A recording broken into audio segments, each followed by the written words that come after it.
तो प्यारे बच्चों, आज हम कारक पढ़ेंगे। क्या पढ़ेंगे? कारक।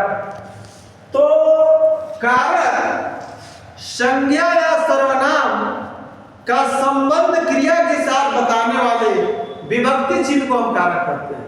इसे संज्ञा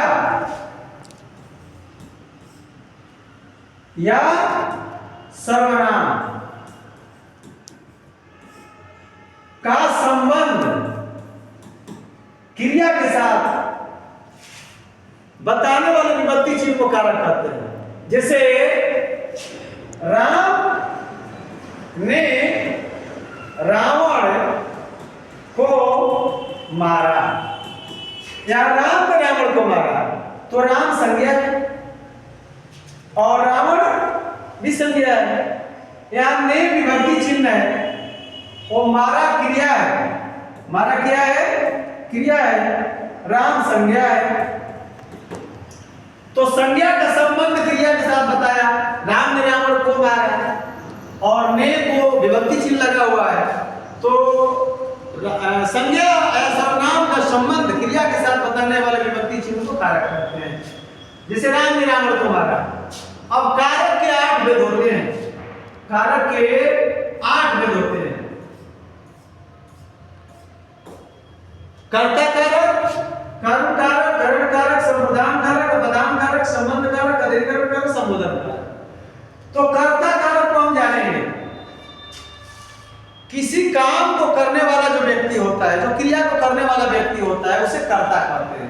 जैसे यहाँ पे राम, तो राम ने रावण को मारा, तो यहाँ राम कर्ता कारक है। राम ने रावण को मारने का काम किया।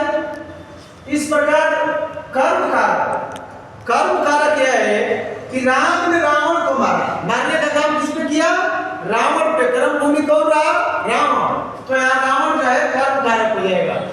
हम जिसके ऊपर क्रिया करते हैं, छात्र पुस्तक पढ़ते हैं, तो छात्र पुस्तक पढ़ते हैं। क्या पढ़ते हैं? क्रिया क्या कर रहे हैं? पुस्तक।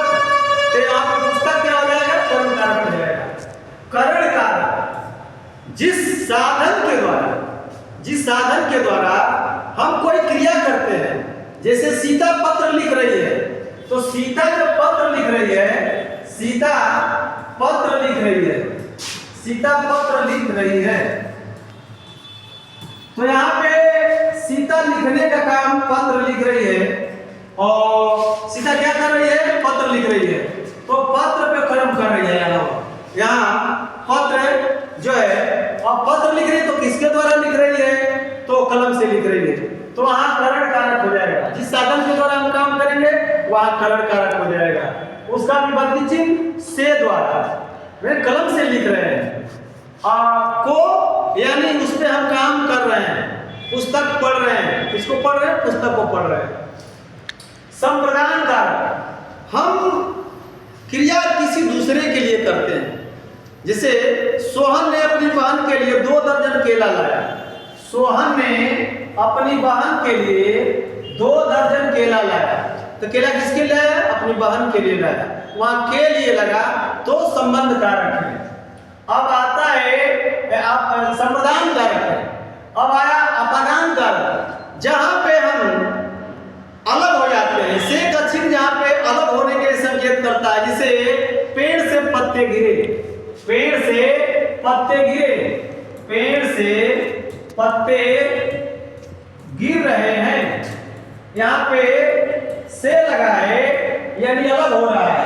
जहां अलग होने का भाव हो वहां अपदान कारक, और जहां चाकू से टमाटर काट रहे हैं तो वहां साथ में जुड़ा हुआ है। कलम से पत्र लिख रहे हैं, साथ जुड़ा हुआ है, वहां से लगता है करण कारक। अब आता है संबंध कारक। का के की, सोहन ने अपनी बहन, यह सोहन की बहन है, यहाँ की लगा। वह राम का भाई है, का लगा। तो वहां संबंध बता रहा है कि राम का भाई है। किसका भाई है? राम का। यह सोहन की बहन है, की। तो का के की यह संबंध बताता है। और अधिकरण कारक, जिस स्थान पे हम क्रिया करते हैं, जिसे बच्चे विद्यालय में पढ़ते हैं। कबूतर पेड़ पर बैठा है। कबूतर कहाँ बैठा है? पेड़ पर बैठा है। कबूतर कहाँ बैठा है? पेड़ पर बैठा है। तो कबूतर पेड़ पर यानी पर उसको आधार पेड़ है, तो इसलिए वहां अधिकरण कारक होता है। और संबोधन कारक, किसी को संबोधन करने के लिए हम जो कारक का चिन्ह लगाते हैं, से अरे बच्चों, हे राम, तो यहाँ पे ये हो जाता है संबंध कारक। धन्यवाद।